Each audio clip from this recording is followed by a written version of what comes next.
ready. Okay, well, I don't even know how many on camera. Here's, Okay, here, I'm not going to be a big here. You stand right next to her on like her right shoulder. And then I'll ask you questions, and I'll answer right to you.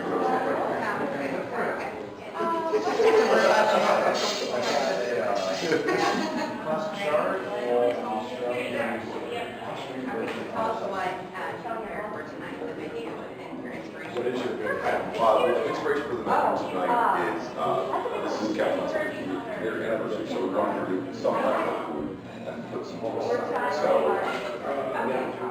like a classic 60s cocktail party snack in the Midwest was rolls. So we did kind of versions of those, both with braised short rib and fresh horseradish, and then crab and capers. So those kind of that kind of 60s retro food. Also, we're doing like family style main courses. So we did lobster rolls, which are very kind of on that roll. When I was a kid growing up, it was much earlier than when you guys were growing up. Just breathe. Like a big night out was prime rib. You know, so I'm all right. Prime rib. We did it with we did it with all prime beef that we dried in house for 30 days. It has fresh horseradish beans with it. So you get sort of the side of Sicilian cauliflower with capers, and pine nuts, and chilies, and anchovies, and extra virgin olive oil, and orange. And then with lobster roll, we also did spinach, which also was very 60s. And we will do a little bit of feta cheese and lemon zest. And then growing up in Cleveland, we had a very huge Eastern European culture. So It's my shoes. all the cheese, like a very Swiss cheese. Caesar salad with kale. So like Caesar salad is very good in the 60s. I think what kale makes it very current. So just those were kind of the paths we were going. And with food, as with always with me, it's like when I think about food, I think that it needs to be seasonal. You know, it needs to be natural and organic, and it needs to be responsible. So that's when we think about food, that's how we think. So, obviously you're in tune with the health trends and making sure that you're using fresh ingredients. With your busy lifestyle, what would you recommend to someone that's just starting to get into using those fresh ingredients? How to make it easy, making from scratch, getting away from processed foods, to someone that's just beginning doing that? Well, you know, I think like anything else, it's baby steps. I mean, one of the things that I love to do on the chew is, like, one of my favorite segments I do on the chew is 5 and 5. So it's 5 ingredients for under $5 a person. And I can make it in under 5 minutes. So you don't have to use 7 or 8 days. So don't, when you're kind of getting into this role, don't pick dishes that are too adventurous because you may fail making them. And the more confidence you get, the better you can do. So start with that simple, not a million ingredients in them, and work your way up to things a little more complex. As far as health background, I know you cook health in the kitchen yourself. What do you love most about the product? How does it inspire you to cook the way you do? Well, you know, for me, it was the story that I love to tell is when I graduated from culinary school. I was in culinary school in the 80s, so 89 when I graduated, that was a gift that my parents got me was Michael Symon Calphalon, which I still have today. So, I mean, the thing about it, I love about it is, one, it obviously stands the test of time, which is great. And not only does it works great for me in my home kitchen, but we also use it in our professional kitchens and restaurants, which to me is the biggest kind of testimony to it. Like, if a man can hold up within the rigors of a restaurant kitchen, it will last 15 lifetimes. So, and it's very dependable. It distributes the heat, but it holds up. And then my last question is, what are the 3 to 5 most important pantry staples that you would suggest? 3 to 5 most dry goods or in the refrigerator? I would say dry goods. Yep, okay. Dry goods, number 1 is kosher salt, which is impossible to make delicious food without salt, regardless of what anybody says. I never use salt, and everybody loves my food, my friends are wrong too. So salt, I think, is folks that really uplift your food. And then things that start to take a little bit up to the fridge. A can of San Marzano tomatoes will make your life easier for the winter time, so you can put together with pasta. And anchovies. I use a lot. I'm curious. If you're one of those kids, they like to say, don't learn that. So, as long as they learn the seafood allergy, and they're like, why is this so delicious? And typically it's the anchovy. All right. Thanks so much. Thank you, guys. Take care. You were fantastic.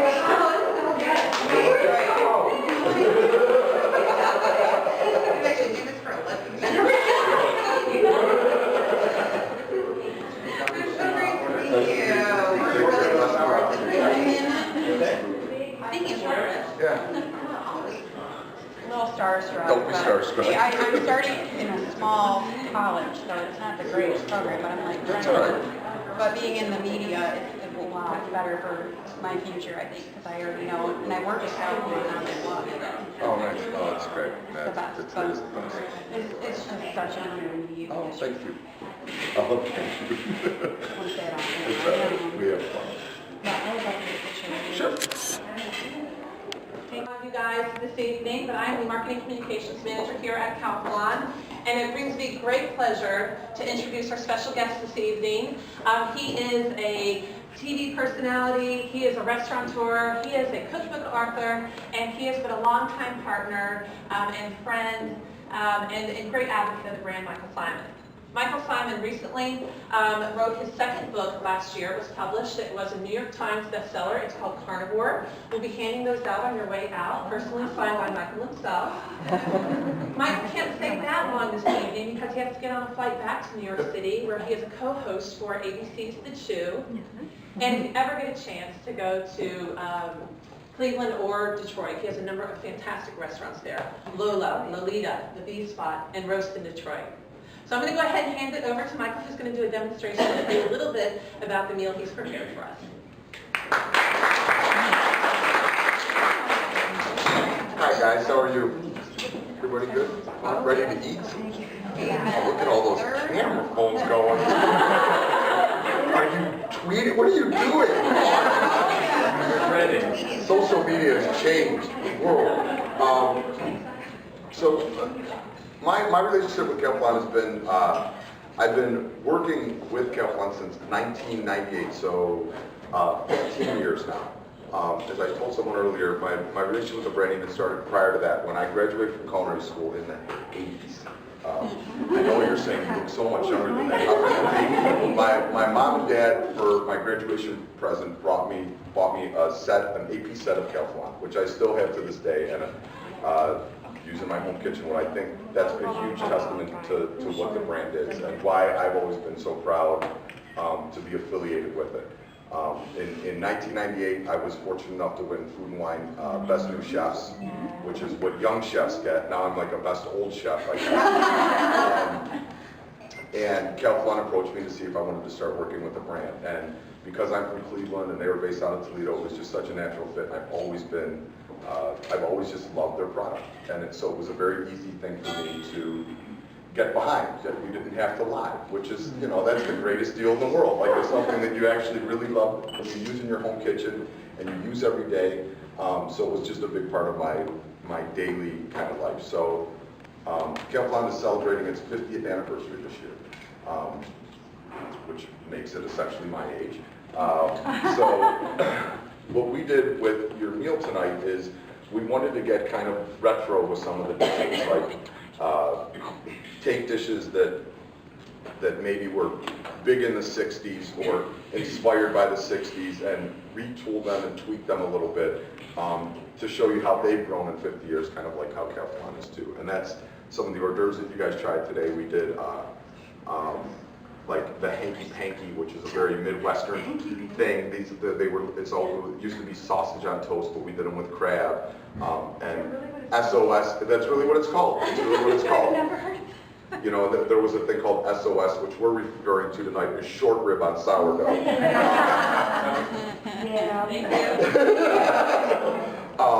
But again, we took these beautiful fried short ribs and braised them and pulled them and mixed them with a little bit of Mornay sauce and fresh horseradish and celery leaves, just to kind of reinterpret something that was really kind of a classic. For some of the food, the other things that you're going to eat tonight, like we did lobster rolls, which I think is another kind of classic dish that's kind of been around forever. we're going to serve those. On the side of those is going to be cream spinach, which is another kind of classic, but we're going to mix that with some feta cheese as opposed to, you know, the classic spinach that maybe you're accustomed to. I'm doing it in the Calphalon Unison pan because it works really good in this preparation, and because of all the sugar and the caramelization, I don't have to worry about it sticking.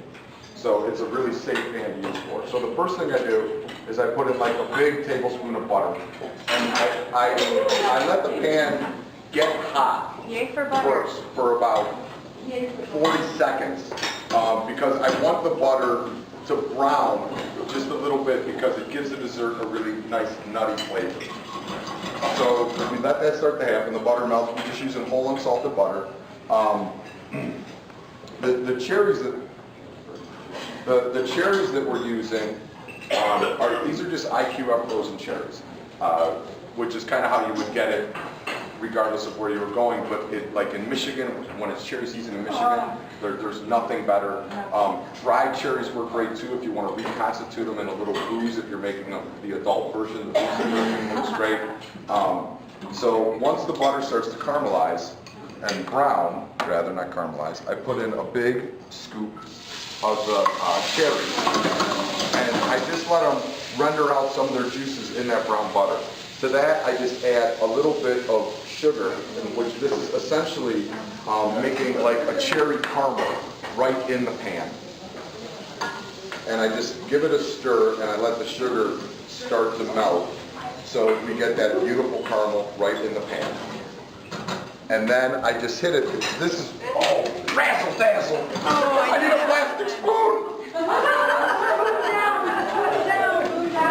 Move down. This is a Grand Marnier product. It's just, thank you. It's just like, you can tell I've been in television for a while with the razzle dazzle. Because there's some other words that pop into my head very quickly. So, this is a Grand Marnier 2-spoon. This is a Grand Marnier that's been infused with cherries. Oh, so yeah. it really gives you both citrus and cherry flavor. And I just hit the pan with that. That's my favorite part of culinary school, right there. And obviously the fire, you know, we were talking about this last night.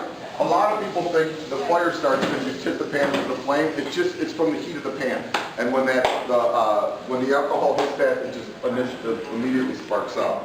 As that's still flaming and kind of ending, I put in a little bit of orange zest because I just think it brightens the dish up a little bit. And when the zest hits that hot caramel, it releases all its oils. So when you're zesting like that, you don't want to go crazy. You just go one pass because you don't want to get into the pith. The pith is where it's bitter. You know, a good thing to always remember with this is citrus. When you're cooking with citrus, there's actually more flavor on the exterior of the citrus than there is in the juice. So never you always want to maximize flavor with ingredients. So never underestimate using the entire thing when you can.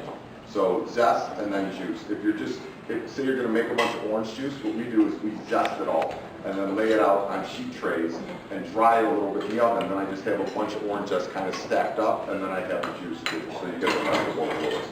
Now, we could turn the lights back on now, guys, because we're just going to do a quick presentation. Traditionally this is just vanilla bean ice cream with the cherries on top, which is absolutely delicious. But we kind of never, in our restaurant setting, we never pass up the opportunity to take something that is a classic and reinterpret it a little bit, and in our opinion, make it more delicious. We're hopeful that it's in the customer's opinion also. But we made a little lemon pound cake here. So I'm just going to put that down. And then we take the vanilla bean ice cream, and we just do a little, quenelle or scoop of the ice cream right on. The homemade ice cream. Homemade ice cream too, not some store-bought. So that goes right on top. And then we take these beautiful cherries. And to me, I don't have the biggest of sweet tooth, admittedly, but my weak point is ice cream. And I will sit and in Cincinnati, Ohio, you're talking about store-bought, but in Cincinnati, Ohio, there's Grader's Ice Cream. And in New York, I get it shipped to me when I'm not in Cleveland for a couple weeks.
Right? Yep. You are fast. It's near it is close. That was fantastic. Oh, he opens the doors. Oh my god. I feel like a celeb. I'm a You are a celeb. celeb.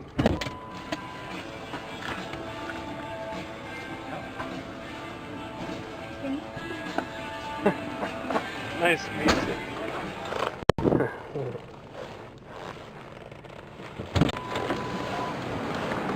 Thanks a lot.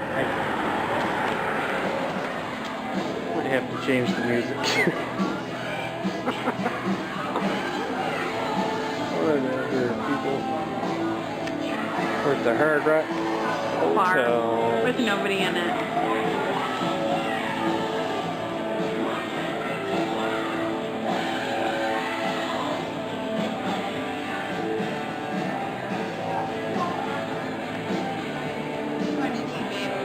Huh? I love being a blogger. SerendipityMommy.com.